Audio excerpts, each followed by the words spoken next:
This is Summer Sunday Shorts, and we're wearing, well, swim shorts. Welcome to our last Summer Sunday Shorts. This is our 8th and final week. We hope you've enjoyed being with us, and we hope that you've learned some important things. We hope you've applied those things to your lives. Remember that sending us back a message isn't enough. Actually believing and doing the things we've discussed is what's most important. We do want to remind you, though, that you are almost out of time to get caught up. That's right. Next Sunday, August 2nd, will be the final deadline to send us the phrases from each of these videos. If you send us the phrase for every video, you will be entered into the drawing for our grand prize, which will take place on Wednesday, August 5th. This has been a great way to remain focused on some important things, since we're still not able to be together for Bible classes. But being back together is actually what we want to talk about today. It is important for us to be together, but there are times when lots of other things get in the way. Yeah, sports, homework, exams, family get-togethers, jobs. These are all things that can get in the way of you guys being able to be at church or involved in youth group activities. And contrary to what you may believe, I want you to know that I don't think that we are here to compete with those things. Those things that are commitments for you are not our enemies or the enemy of this youth ministry or this church. Fulfilling those commitments doesn't make you a less than Christian, but it does put the pressure on you to make sure you are connecting in other ways. And we want to give you some encouragements in that regard. These encouragements come from the book of Hebrews. Therefore, brothers, since we have confidence to enter the holy places by the blood of Jesus, by the new and living way that he opened for us through the curtain, that is, through his flesh, and since we have a great priest over the house of God, let us draw near with a true heart in full assurance of faith, with our hearts sprinkled clean from an evil conscience and our bodies washed with pure water.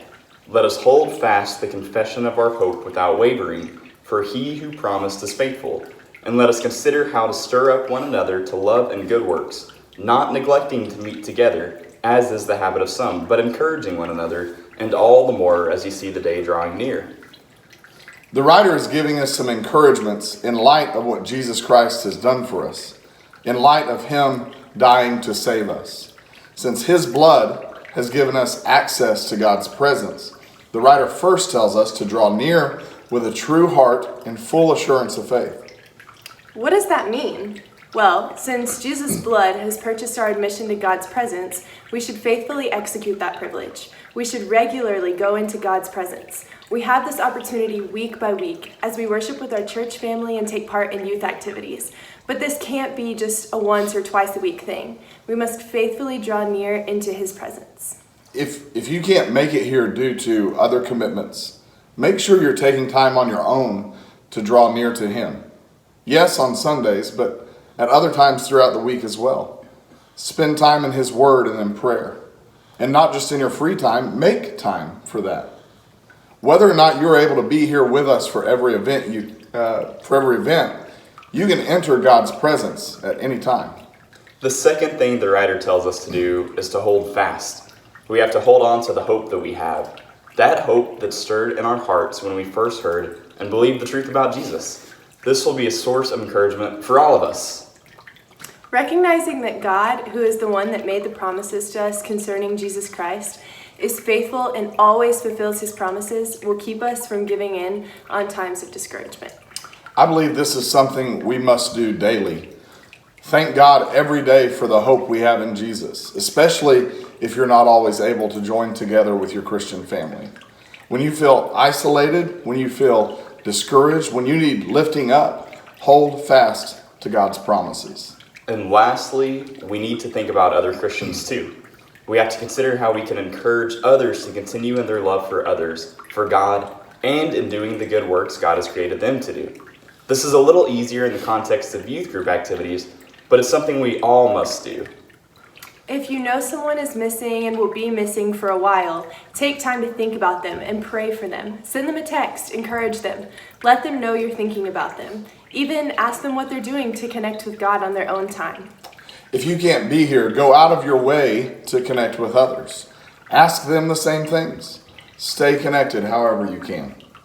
The writer of Hebrews finishes by telling us to not give up on meeting together as a spiritual family.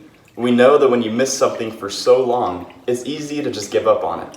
It's easy to feel embarrassed, out of place, or too far gone, but don't give up. Come back to us whenever you can. When you convince your boss to give you Sundays off, come back. When you can finally get out of practices on Wednesday nights, come back. When you've missed a couple of weeks for homework or tests, just come back. Don't give up on being together.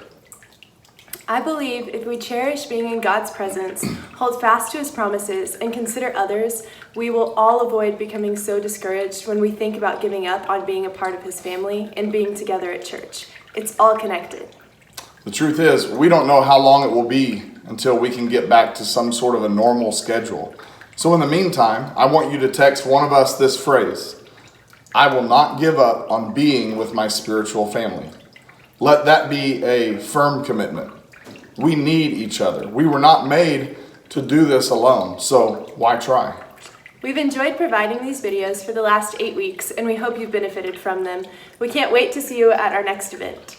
Well, that's it. Be sure to send us the phrases from each video by next Sunday.